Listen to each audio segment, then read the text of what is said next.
Resumen de la Biblia del libro San Marcos, parte número 3. Revelación de la identidad de Jesús y camino hacia Jerusalén. Capítulo 8, versículo 27 al capítulo 10, versículo 52. Introducción.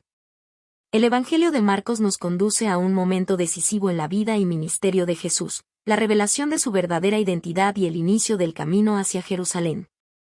Hasta este punto, los discípulos habían visto milagros, escuchado enseñanzas y presenciado la autoridad de su palabra, pero aún no comprendían plenamente quién era aquel a quien seguían. En estos capítulos se descorre el velo. Jesús no es solo un maestro sabio o un profeta poderoso, sino el Cristo, el Hijo de Dios, el enviado del Padre para salvar a la humanidad. Sin embargo, esta revelación no viene acompañada de poder terrenal ni de victorias humanas, sino de un llamado inesperado, el camino hacia la cruz. Aquí descubrimos que seguir a Cristo no es un camino de gloria inmediata ni de reconocimiento, sino un sendero marcado por la entrega, el servicio y la fe. Jesús anuncia abiertamente su pasión y resurrección, mostrando que la vida verdadera se alcanza a través del sacrificio y que la gloria se manifiesta en la obediencia al plan de Dios. En este tramo del Evangelio, el corazón del mensaje se abre ante nosotros con toda claridad, la confesión de Pedro. La visión gloriosa de la transfiguración y las enseñanzas sobre el discipulado nos muestran que la verdadera grandeza no está en dominar, sino en servir, no en imponerse, sino en amar. Acompáñanos en este recorrido espiritual, donde el Maestro no solo revela quién es Él, sino también cuál es el camino de la vida eterna. Que cada palabra nos inspire a reconocer a Jesús como el Cristo y a seguirlo con un corazón dispuesto a caminar en fe, humildad y obediencia. Confesión de Pedro: tú eres el Cristo. Marcos 8, versículo 27 al 30. En el camino hacia las aldeas de Cesarea de Filipo, Jesús detiene a sus discípulos con una pregunta que resuena a través de los siglos: ¿quién dicen los hombres que soy yo? La gente veía en él a un profeta poderoso, quizá a Juan el Bautista resucitado, a Elías esperado, o a alguno de los profetas antiguos.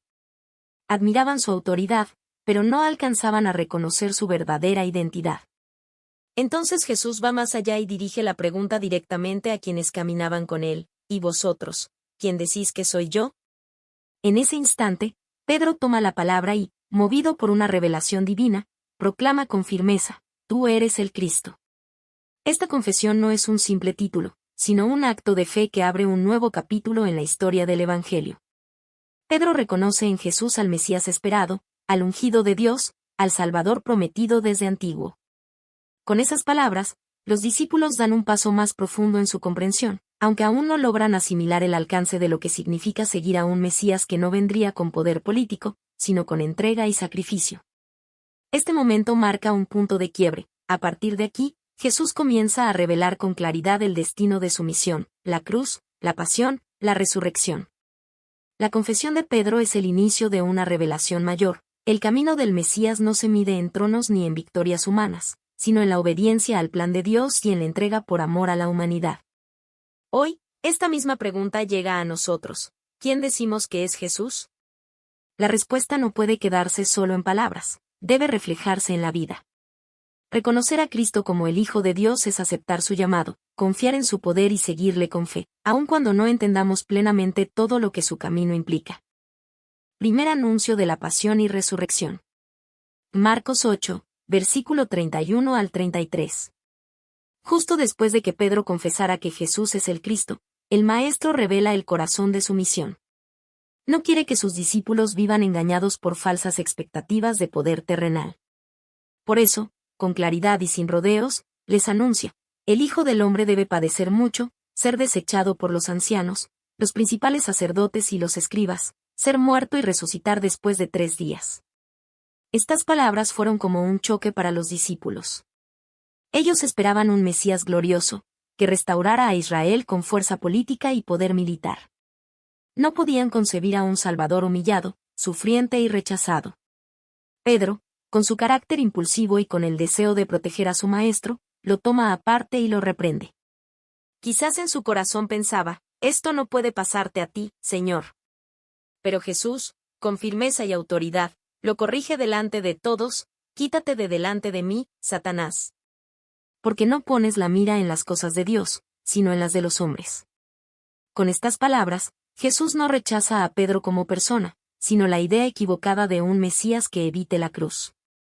La voz de Pedro, aunque movida por afecto humano, en ese momento reflejaba la misma tentación que Satanás había presentado en el desierto, un camino de gloria sin sufrimiento, una corona sin cruz. El Señor deja claro que el plan de Dios no se ajusta a los pensamientos humanos. La cruz no era un accidente ni un error, sino el centro de la misión de Cristo. A través del sufrimiento y la entrega total, Él alcanzaría la victoria definitiva, la resurrección y la vida eterna para todos los que creen en Él. Este primer anuncio abre los ojos de los discípulos, y también los nuestros, a una verdad profunda. Seguir a Cristo significa abrazar el misterio de la cruz. No es un camino fácil, ni libre de pruebas, pero es el único que conduce a la vida. La gloria del reino se manifiesta a través de la entrega y el amor sacrificial de Jesús. La transfiguración. Marcos 9, versículo 2 al 13. 6 días después de haber anunciado su pasión, Jesús toma consigo a Pedro, Jacobo y Juan, y los conduce a un monte alto, en soledad. Allí, en lo alto, lejos de las multitudes y del ruido de la vida cotidiana, los discípulos son testigos de un acontecimiento extraordinario. Jesús se transfigura delante de ellos. Su rostro resplandece con una luz que no proviene de este mundo, y sus vestiduras se tornan de un blanco tan puro, tan radiante, que ningún lavador en la tierra podría blanquearlas de esa manera. Era la gloria divina manifestándose a través de la humanidad de Cristo, una revelación de quién es realmente, el Hijo de Dios. En ese momento aparecen Moisés y Elías, los grandes representantes de la ley y los profetas, conversando con Jesús. Con ellos se confirma que toda la historia de Israel, todo lo anunciado y esperado, encuentra su cumplimiento en él. Moisés había guiado al pueblo hacia la tierra prometida, Elías había anunciado la venida del Señor. Ambos ahora señalan al verdadero libertador, al Mesías esperado. Pedro, sobrecogido por el asombro y sin saber qué decir, propone levantar 3 enramadas, una para Jesús, otra para Moisés y otra para Elías. Su reacción refleja el deseo humano de aferrarse a la experiencia gloriosa, de permanecer en el monte y evitar el sufrimiento del valle. Pero mientras habla, una nube los cubre con su sombra, y de ella surge una voz poderosa y clara: «Este es mi Hijo amado, el oíd». Con estas palabras, el Padre confirma la identidad de Jesús y llama a los discípulos, y a todos nosotros, a escucharle y obedecerle. No son las opiniones de los hombres ni los deseos del corazón los que deben guiar nuestra fe, sino la voz del Hijo amado, el único en quien Dios tiene complacencia. De pronto, al mirar alrededor, los discípulos no ven a nadie más, sino solo a Jesús. Moisés y Elías desaparecen, porque ya no se necesita otro mediador ni otro profeta. Cristo es el centro, la plenitud de la revelación divina. Mientras descendían del monte, Jesús les ordena guardar silencio hasta que Él resucitara de entre los muertos. Ellos no comprendían del todo, se preguntaban qué significaba resucitar de los muertos, pero poco a poco entenderían que la gloria que habían contemplado en el monte estaba íntimamente unida al sufrimiento de la cruz. La transfiguración no fue un espectáculo aislado, sino una preparación para el camino difícil que venía. Era una chispa de la gloria futura, un anticipo del triunfo de Cristo. Para los discípulos, y también para nosotros, es una enseñanza eterna. La cruz no es el final, sino el paso hacia la victoria de la resurrección y la vida eterna. Enseñanza sobre el discipulado, el servicio y la entrega. Marcos capítulo 9, versículo 14 al capítulo 10, versículo 52. Mientras Jesús avanza hacia Jerusalén, aprovecha cada momento para instruir a sus discípulos. Sabe que el camino que él recorrerá será de entrega, y quiere que ellos comprendan lo que significa ser sus seguidores. Después de descender del monte de la transfiguración, encuentra a una multitud agitada y a un padre desesperado cuyo hijo estaba poseído por un espíritu inmundo. Con autoridad y compasión, Jesús libera al joven, mostrando que la fe en él es más poderosa que cualquier opresión.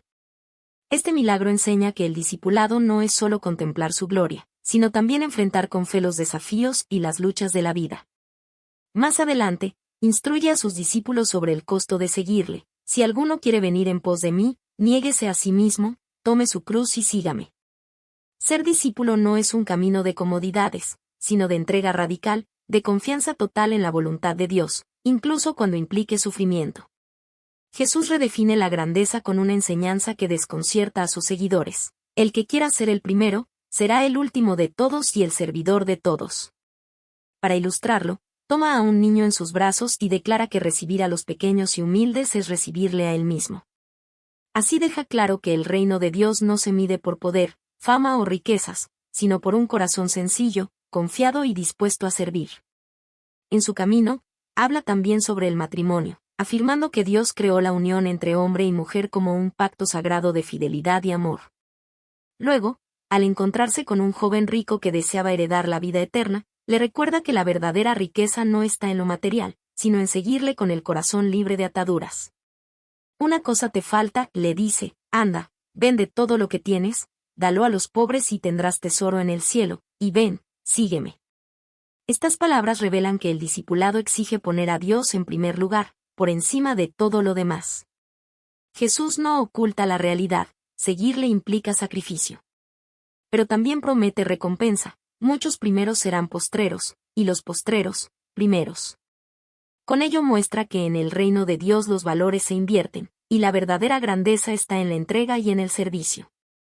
Finalmente, en el camino hacia Jerusalén, un hombre ciego llamado Bartimeo clama con insistencia, Jesús, Hijo de David, ten misericordia de mí.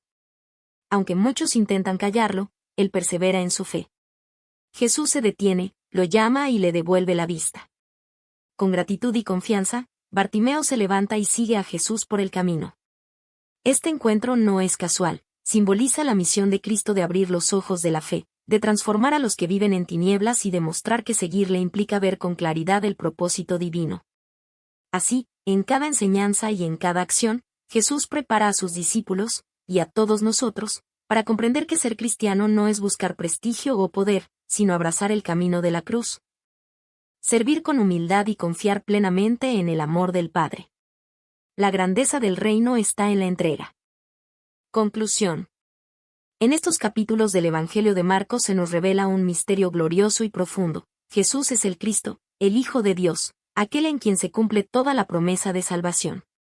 No es un Mesías de poder humano ni de conquista terrenal, sino el siervo que se entrega en amor, el Maestro que camina con sus discípulos, y el Señor que vence a la muerte con la fuerza de la resurrección. La confesión de Pedro nos recuerda que la fe comienza al reconocer quién es Jesús. El anuncio de su pasión y resurrección nos muestra que el plan de Dios es más alto que nuestros pensamientos. La transfiguración nos ofrece un destello de la gloria eterna que aguarda a los que confían en Él. Y las enseñanzas sobre el discipulado nos desafían a tomar la cruz, a vivir con humildad y a servir con amor, siguiendo el ejemplo de nuestro Señor. El mensaje es claro, la verdadera grandeza no se encuentra en el poder ni en el prestigio, sino en la entrega al Padre y en el servicio a los demás. Jesús vino no para ser servido, sino para servir y dar su vida en rescate por muchos, y esa misma senda es la que invita a recorrer a todo aquel que decide seguirle. Hoy, esa invitación sigue viva, confesar con fe que Jesús es el Cristo, abrir los ojos de nuestro corazón como Bartimeo, y caminar tras el Maestro hacia la vida verdadera. El reino de Dios no es un ideal lejano, sino una realidad que se manifiesta en cada gesto de amor, en cada acto de humildad, en cada decisión de fidelidad a su llamado. Y mientras avanzamos en nuestro propio camino, podemos estar seguros de que no lo recorremos solos, el Hijo amado camina delante de nosotros, el Espíritu Santo nos fortalece, y el Padre nos recuerda con ternura. Tú eres mi Hijo amado, en ti tengo complacencia. Así, con la mirada fija en Cristo, avancemos con fe, con esperanza y con amor, sabiendo que la cruz conduce a la gloria, y que en Jesús encontramos la vida eterna.